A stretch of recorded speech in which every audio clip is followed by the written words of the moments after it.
We're gabbing. We're gabbing. We're gabbing. We're gabbing. We're gabbing. We're gabbing.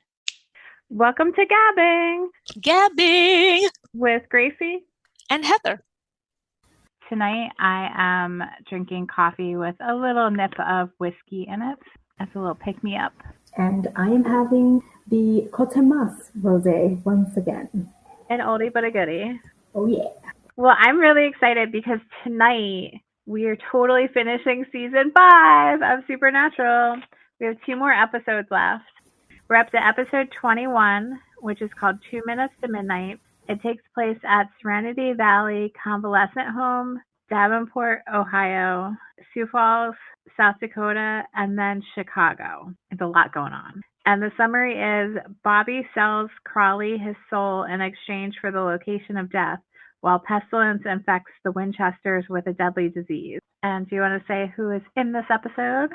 Well, we have the return of Crowley, played by Mark Shepard. Yeah.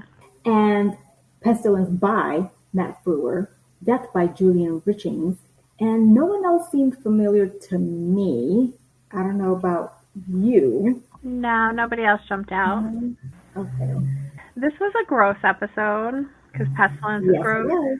So yeah, he's basically pretending to be a doctor and he's giving everybody like random diseases and stuff like that, and multiple diseases. Coughing and sneezing on everybody, and coming out of a pandemic, even though it's been years, it's like... It's still too soon. Yeah. Oh, one of the things I wanted to point out was that last week I told you were wrong, and you were not completely wrong. We were talking about the virus that Pestilence is spreading, and it was the swine flu. And you had thought it was the Croton virus. And I had been like, no, it's the swine flu, yada, yada, yada. You were correct in that they do have the Croton virus, but it wasn't in the swine flu. They had put it in the vaccine that they were making, that like Brady and them were coming up with the idea that people will get the swine flu and then they'll want to get the vaccine, and then the vaccine has the Croton virus, and that's how they would spread it, which is really like pre-COVID. That was like wild because there's so many people that were like being conspiracy theory assholes and like trying to say that the COVID vaccine had some kind of like secret thing in it that the government was trying to spread. This is it right here. This is what's going on. Like, yeah, like Eric could be like panic. Knows what's up. I feel like I'm gonna say something crazy right now. I wonder if it's the same thing I'm thinking. Okay, let's see. Should we say it at the same time? We can. Okay, 1, 2, 3. Eric Kripke is a prophet. Is a prophet. This is why we're friends. Yeah. And this is why Supernatural fans are the most unhinged of the fans. Girl, seriously. Yeah, like he definitely, like, remember we were talking about in like, what's the episode where they go to the future? I'm blanking on the name of it. And like Chuck kept telling Dean to hoard toilet paper. It like was the Croton virus. Yeah. Like so many things in this show ended up being prophecy. It's kind of like The Simpsons. Yeah. Some of them didn't come true on The Simpsons. There's still time. Oh, yeah. We should say if you hear any like growls or cat noises, I like got a new cat right before we started recording. So I can't be held accountable for any growls. Oh, God, that poor lady. I wrote down Pestilence gave her scarlet fever, meningitis. No, wait, that's not her. Oh, she gave the boys scarlet fever, meningitis, and syphilis. That was rude. But Cass, see, this was a good episode to show Cass that he's more than just an angel, because he like lost all of his powers and he was like super sick. He had to take a bus to get to them, which is like really funny because it's like, Cass, how'd you get money to take a bus? Oh, well, I mean, he hangs out with the Winchesters, so I'm sure he has like backup credit cards. Yeah. So Cass ends up saving them by like coming in all sick and stuff and cutting off Pestilence's finger. So now they have 3 of the rings. They have war, famine, and pestilence. And all they need is death. Yeah. Which this was the episode I was really excited about because, like I mentioned in the summary, this is the episode where Bobby sells his soul to Crawley in order for Crawley to tell them where Death is. And yeah, I shouldn't be excited about that, but I am. Because it was a loner. Well, I mean, it's, cool to see Crowley back because we know the backstory. And he's doing And good deeds, which is so unlike the King of Hell. Because, like, I mean, we can get into it. He ends up getting Bobby's soul, but he puts in the agreement that Bobby will be able to walk again, which Bobby didn't even know about. Like, he did that out of the goodness of his heart. It was a tit for tat, I wouldn't want to say it's a bribe. It's like, I wouldn't call it a bribe because he had agreed to it, like, without knowing that he was going to do that. It was just like a little thank you. Like, just in general, like the way Crowley moves, it's like, you help me, I help you. Yeah. And yeah, because he says, like, yeah, I'm going to help you because this is going to benefit me. But also, like, I'm doing it this way because you guys tend to kill demons. And I know that you're not going to kill me if I have Bobby's soul. So as long as I need you guys and you need me, I'm going to keep his soul. And then I'll give it back to you guys when I can get out of here. So it makes sense. Yeah, it does. He's being very smart about it. Yeah. It's the demon That's angel why we way. love him. Because I saw a video of, I think it was like season 13, where an angel does something very similar. And I was like, oh yeah, they're two sides of, like, they're like two different sides of the same coin, the angels and the demons. Right. They are. Yeah, they are. But that's way in advance. We won't go there. But yeah, and then there was that funny scene where, like, Sam, of all people, was like, did you have to kiss Crawley? Do you remember the scene? I was envisioning it. And, like, Bobby's, like, not proud of himself, but, like, I had to do it. Well, he goes, right? no, and then Crawley shows a picture. Yeah. But it's more like, that seems like more something Dean would say. So I was like, why is, like, Dean not asking this? Why is it Sam? Because Dean is like, Sam. Well, they like to flip the switch. Yeah. Right. Now you got me thinking, why didn't Dean say it? Maybe he was too shocked on the fact that he sold his soul. He didn't think about what it took to get there. Yeah, or he's, like, probably going through his mind trying to figure out a way to get out of it. Like, he's going into, like, Dean Protector mode, which makes sense. But it was a kind of comical scene. It is. And, like, now that I think about it, I feel like they are... this should have been kind of a... what's the word I'm trying to use? Like, pretending that Crowley isn't such a bad guy if they're already, like, cracking jokes. So yeah, like, they're starting to trust him. Right. Very quickly, might I add. Yeah, because they really don't know him very well. And, like, I'm trying to think, like, he did give them the coal, and that they kind of got screwed over by that. So, like, that wouldn't necessarily give them a reason to trust him. I mean, he didn't know that what went down was going to go down, but... Exactly. But yeah, anyway, so, like, yeah, like, Bobby sells his soul. Crawley takes them to where he thinks Death is, but Death's not there. It was a lot of just moving around trying to find him. It wasn't like a very meaty episode. No, it's like it's all set up for the final episode.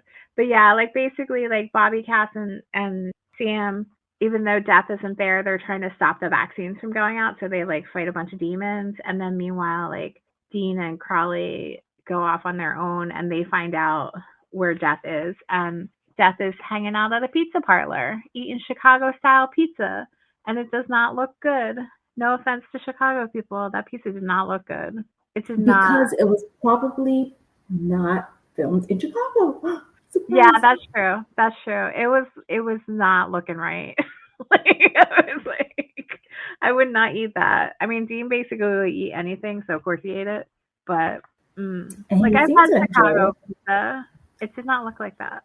I've not had it. I mean, I've been to Uno's, and I don't know if that's a chain, right? So I don't know how legit that is. It's probably not that legit, but I did go to Chicago once and I had the pizza, and it was fine. I just prefer, like, New York pizza. But yeah, so then Death and Dean have a conversation at the pizza place. I wish I would have wrote it down. Death says something like along the lines of, I'm probably older than God and I'm the most powerful entity in existence and I'm beholden to a child throwing a temper tantrum, referring to God. And I was like, damn, And so he gives his ring. He's like, here, you go to you. The shoe fits, right? Like if that's how he feels God is behaving, then he should know better than anyone else. Yeah. But what's interesting to me is knowing the background is that that Death has never actually seen God. So it's like no one has seen God. He's been an enigma. They know he exists, but they don't know what he or she looks like. Yeah, because I don't even know that Joshua has seen God. Joshua just talks to God. Mm-hmm. Yeah. I should say one of the caveats to him giving Dean the ring is that he says that he has to promise to let Sam jump into the pit. That's his condition. Because, like, as we talked about last episode, Sam got the idea that he was going to let Lucifer be his vessel and that he was going to try to fight him and, like, force himself into the pit. So sacrifice himself to save everyone. So he ends up agreeing, and he shows him how to use the rings. It's like pretty much the episode. Like it wasn't like very meaty, but it was like setting things up. It was. Death is on a white horse, so he had like a white car, like some kind of maybe a Cadillac. I don't know. It was some kind of white Cadillac looking car. Kind of like the same car. I don't think so, because I think War had like a really like sporty. I mean, I don't know. They're cars. They're different colors. Exactly. No, okay, so like War had like a sporty looking car, and then Salmon had like an SUV, like a black SUV, right? I don't know. But anyway, do you have anything else about this episode? Nothing else. Episode 22 is Swan Song, and it takes place at Stoll Cemetery and Lawrence, Kansas. Is that it? Okay. So I'm like, wait, is Stoll Cemetery in Lawrence, Kansas, or are they two separate locations? So Stoll Cemetery may be in Lawrence, Kansas, but the episode definitely takes place in Lawrence, which makes sense because we got to come full circle. That's where they're from. The summary is, to stop the apocalypse, Sam and Dean must make decisions with horrifying consequences, including risking a friend's life. And so, yeah, it starts out with Chuck writing about the Impala and the original owner and how he was like a Bible salesperson. And then Papa, we see like young John Winchester going and buying baby. So we get like that fun little backstory. But yeah, basically they now know what needs to happen. So to circle back to the episode where they're in the future, what the hell just, oh my God, I got so like distracted because Michael just like imploded Cass. Or no, Lucifer imploded Cass. Somebody imploded Cass. It was Lucifer. And it was very like gory, like The Boys. Like Supernatural isn't super gory, but that was like very much like The Boys gore. Supernatural had enough scenes where, I've said this numerous times, I felt like I should not be eating. And I would always have my dinner in front of me watching Supernatural. I never learned my lesson. And then when something happened, I was like, oh, why am I eating? It wasn't so much so that I like literally stopped eating, but I feel like it was Supernatural is gross, where The Boys is gory. Perfect. So that I feel like that's the distinction. And like The Boys also has so much more of it, I feel like. Or it feels that way anyway. It's gratuitous, right? It's just nonstop all the time. Yeah. But that distracted me. Yeah, so they're off to Detroit because going back to that episode where they go into the future and Dean finds out that everything goes down in Detroit. That's where Sam agrees to be Lucifer's vessel and everything. So I'm lying because this takes place in Detroit as well. Maybe Stoll Cemetery is in Detroit. I don't know what I'm doing here, people. I wrote these notes a while ago because it's taken us so long to get through this episode or this season. It's okay. It's okay. So we'll put Detroit in there because they go to Detroit. Sam promises or tells Dean to promise him not to bring him back and to go find Lisa and live his life. And we have the Sammy goodbye tour. And all hell breaks loose, as one does in Supernatural. Of course, as it should be, right? That's what it's about. In this episode, we have Abel or Abel as Michael or AKA Adam, Rob Benedict as Chuck Shirley, Mark Pellegrino as Lucifer, Cindy Sampson as Lisa Braden, Anthony Harrison as Sal Moriarty, Nikki Acox, and it's just like background footage from like previous episodes, as Meg Masters, Kurt Fuller as Zachariah, Frederick Leahy as Azazel, and Matt Cohen as young John Winchester. Nikolai Giustra as young Dean Winchester, and Nathan Smith as young Sam Winchester. Oh, yeah, that makes sense. Yeah. Yeah, because this episode is cool because, like, it's a mixture of, like, looking back. It starts off with Chuck explaining the history of the Impala of Baby. I liked that. I thought that was interesting. So we see Baby brand new, and that she was purchased by a Bible salesperson and then bought used by John. And it gives, like, I thought it was, like, really sweet and sentimental how they were talking about how there's like Legos that Dean had shoved in the heating vents, and you could hear rattle every time the car is on, and that Sam had like a little soldier stuck in the ashtray. And what I thought was like the sentimental part was they were talking about how, and was it the end of season 1 where Baby gets like totally messed up? It's either the end of season 1 or the end of season 2 where that Mack truck, like that huge truck, slams right into her. And Dean has to rebuild her. I think it was season 1. Okay. So, like, when he goes and rebuilds Baby, he makes sure that, like, those elements are still there. Like, he makes sure that the Legos are in the vents and little army guy is in the ashtray. They show that the boys, like, carved their initials into the actual car, into the metal and stuff. And so it was very sweet and sentimental. But, yeah, is this the second... I think this is the second episode that kind of like features Baby in that way, because there was another episode where like I think most or all of the episode was from the perspective of the car. Yeah. Yes. But anyway, like I liked kind of that setup where it's like Chuck is narrating the history of Baby. But I'm watching the scene. I'm, as always, jumping ahead, but I'm watching the scene where Lucifer is Sammy. And he's looking at himself in the mirror, and Jared Padalecki, his facial expressions, like every single time, always gets me. It's like you can't play like angry. You can't. So I watched a video the other day that I should have sent you because I was like, "This is what Greicy has been saying." Oh, I didn't send it to you because it was too long. It was like one of those like 30-minute, like, these are the best and worst scenes of supernatural type thing, and you don't have time for that shit. But he was saying that, like, Mark Pellegrino is Lucifer, and that Sam just can't pull it off. Like, he like, tries, and he just can't pull it off because, like, Mark Pellegrino, like, set it up way too well that, like, he is Lucifer.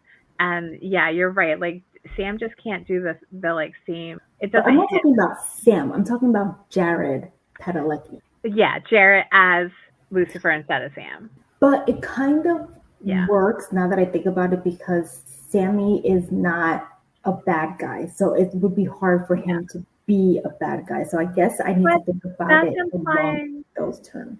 I'm blanking on what the vessel's name is, but like that's implying that the vessel who is Mark Pellegrino's character was a bad person. And we don't have any indication. I mean, he was a father, a husband. But maybe it's someone who, when they get angry, they maybe really in their core. Yes. Their essence, their soul. Yes, like they're very passionate. I don't know. I don't know what I'm trying to say, but it's like I think you're trying to say passionate. Yeah. And not that Sammy can't be. I mean, we've seen him go through so much, and he's more of a, let's say, quiet, angry individual as opposed to a like visibly angry and verbal. And there's different ways we can feel one emotion. So he's not the kind that can express it in such a way that you're just like taken aback and saying, "Oh, let me back away from this individual because they're really upset right now." Like you just maybe, want to comfort him when he's angry as opposed to wanting to be away from him. Like his core responses to things are different, and therefore he's going to come across very different. I think because he's such a thoughtful person, like he can't fully go there. Yeah, he is a thoughtful person and an empathetic person. I think I'm at the end of the episode. Where am I? Yeah, he just, Cash just brought Bobby back to life, which is good because we need our Bobby. So much, and this is why we, at the time, thought the season was going to end. Like, Cass exploded. Sammy got thrown into the pit. voluntarily, I should say, put himself in the pit. And Bobby dies. I did not remember that Bobby dies, but why would I remember that Bobby died? Why would I remember that Cass For a exploded? hot second. It was both for a hot second. And it looks like it's ending with like Chuck, and it shows like his supernatural manuscript, and he's like finishing it up while drinking a whiskey. I should have had a whiskey. I whiskeyed too hard the other day though. Taking a break. I thought Chuck wasn't going to write about Supernatural anymore. I thought they told him not Chuck to. is a dirty liar. And I'm sorry, it's not ending with that. I forgot it ends with Sammy. I think it ends with Sammy. I still have like 20 more minutes left. So my notes, I like stopped writing notes for whatever reason. Oh no, wait, I am on the wrong page, people. Don't mind me. It's okay. You skipped ahead. It's okay. Okay, Cass is going back to heaven. Because there's no Michael. That's right. Cass says he has to go back to heaven because he is like, now that there's no Michael, it's probably anarchy. Doesn't the brother come back? Yeah, so that's how it ends. So like, yeah, so Adam, we didn't even talk about Adam. Adam is Michael. Sam is Lucifer. Lucifer kills Cass, explodes Cass, and then kills Bobby, beats the fuck out of Dean. Dean got jacked up. And then Sam takes over. Him and Adam throw each other into the pit. And then Cass comes back and brings everybody back to life. Or brings Bobby back to life and heals. And then Dean goes off to be with Lisa. Oh, Chuck vanishes. Chuck just was like, pieces out, like just disintegrates. And then it ends with we see Sam watching Lisa, Dean, and Ben eat dinner. And you're like, what? Talk about an ending to a season. Yeah, I do remember that. Because you're like, what's happening? Yeah. It's a good ending. Because like you would think like, okay, that's the end. And then you see Sam just standing there and you're like, what the fuck is happening right now? Yeah, like how did you get out of the pit, out of hell? Yeah. How did you stop, And why are you being a creeper? Yeah. When he goes into the pit, he's as Sam, right? Yeah. Lisa's hugging Dean right now. You hug that boy. He's our broke boy. He needs a hug. Mm-hmm. No one has ever needed a hug. I know a lot more. Slutty Greicy is coming out. Love me some Dean. He's the ultimate aggrieved man. He's the ultimate, like, move over, Darcy. Oh, Darcy ain't got nothing on you, Dean. Darcy doesn't. Darcy probably wouldn't approve of Dean. He would look down on him. Oh, he would have a relationship. I think they would wind up eventually getting along. There would be respect.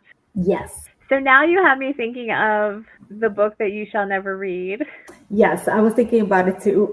Pride and Prejudice and zombies. And like, how would that Darcy interact with Dean Winchester? Well, you read the book or you saw the movie both? I think I read the book and saw the movie. Yes, I did, because I remember being like, the movie is so much better than the book, which very rarely happens. And I gave you the book too. Yes, you're the reason I read the book. It's your dirty fault to read it. Like, I can't read it. You can. I'm above this. Let me give it to Heather. You're more accepting. You read all kinds of things. Yeah, that's true. You're a purist. I couldn't. I mean, like, I've read what is it? World War Z? That's the zombie book, right? Where they like are super duper fast. Yeah, I haven't read it or seen the movie, but they had it on like a top zombie movie, it's like good. top 10 zombie movies. Good. The movie was good. It's with Brad Pitt, right? The movie was good. Yeah. The book was good. I don't really know anything else about it though. Like when it was on that list, I was like, "Oh, is that book about zombies?" I didn't realize. It was good. It was good. I got distracted. Like I think that's the only zombie book I have ever read. Did you have anything about this last episode? I just thought it was like a good way to end the season, and it would have been like a totally fine like a show ending minus that last scene. Like if they would have taken out that last scene of Sam watching them, it could have been like okay, the show is wrapped up. It's a good end to the show. But that last scene definitely showed that they were coming back. I'm going to actually disagree with you. If they want to ruffle feathers... Oh, yeah. They would have left it in. They would have left it in, and people would have been like, what? how People would dare have they been cancel or stop or hollering. whatever. Oh my, we would have been one of them. We would have been like, oh my God. But then I would have found some way around it where it's just like, yeah, like what? Like, keep it guessing. It's open ended. You can Yeah, just decide what's going to happen next. But fortunately for us, it kept that on wasn't the going. case. They kept Yeah, on going. And I think season 6 was not the best season out of all 15 seasons. we'll So find out when we talk about interesting. that next. Yeah, I know. I actually love it sometimes. Like I have like a love-hate relationship. I love it when they throw you for a loop like that, when they end something and they leave it open-ended, where you're just like incredibly frustrated, but you're like, oh, it's so great that they didn't give like your typical expected ending. So yeah, I can see I'm where that As would have much been as I awesome. am a happy ending type of girl, I appreciate the non-happy endings. And I think we've talked about it in the past. Like the first movie I ever saw where there wasn't like any like wrapped up all nice and sweet was Spitfire Girl. I remember the name of the movie. I don't remember what the movie was about at all. I remember just going to the movie theaters on my own, no shame, not afraid, whatever. I I'm love a comfortable in good my own solo skin. movie. And I remember being like, this was a good ending. This isn't what I am accustomed to. This is the reality. Yeah. Do I remember the movie? I cannot remember the movie. That's the thing. Like that's why like I appreciate them sometimes because you're just like this is how like reality would be because nothing's so clear cut and wrapped up with a bow like typically it is. But then other times you want that because you're just like this me is trying to escape reality. I don't want fucking reality. Reality can go fuck all the way off. So yeah, like All the I'll watch way. a documentary All. if I want reality. I never want reality then because I never want to see a documentary. No, but you should watch the documentary I just went and saw about librarians. The library ones. That sounds like a nice one. It does. Oh, it's And way too Michael the reality. Librarian. I saw that Michael the Librarian was on Jenna and Friends, so I have to go like check that out and see. Oh, he just posted on LinkedIn with him and Jason Reynolds, and I was like, yeah. And I actually just got. I'm so weird. So I own this Jason Reynolds book. Hold on, called Long Way Down. This is the copy I own. So then, what did I do? That sounds Oh, familiar. it's so good. It's such a good book. So I just went to the library this week and I got the graphic novel out. It's the same book. Like if you look in it, it's the same exact text and everything.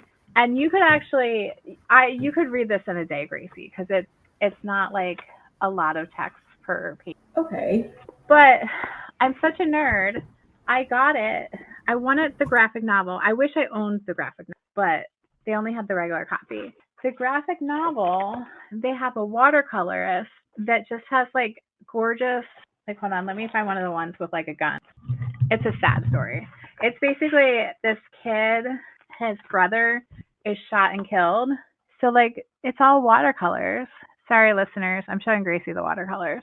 And I just find them beautiful. It's really nice because I don't think I've ever seen graphic novels like that. Or Yeah. not that I'm an expert at graphic novels, there may be out there, but It's when I think usually of, more ink, like comic, like, yeah, and this is just all the use of like watercolor and stuff. It's a very sad book, but it's very good. So it's basically like this kid his brother gets shot and killed. And so he's following the rules of their neighborhood, which is like you go kill whoever killed your person. And so he goes up to his apartment and he gets his brother's gun and he lives on the 7th floor and he's going down the elevator. And each time he gets to a different floor, the ghost of someone that he cared about who died from gun violence comes into the elevator and talks to him. And so the whole story is him going down this elevator. And I don't want to say anything more. okay. So, but it's very good. But it's one of those books that you could read in like a day. I don't know if you can You think so? see Miss the Gracie lighting. over here? No, I saw it. I saw it. Yeah, so I it's saw like it. Yeah. there's not a whole lot of text per page. Maybe if I remember, I'll bring this to you the next time I'm in town. But if I ever see this book, the graphic novel, I'm gonna buy it. But yeah, anyway, so I got it out, even though I own it, just because I wanted to see the art. Yeah, so I'm pretty happy with season 5.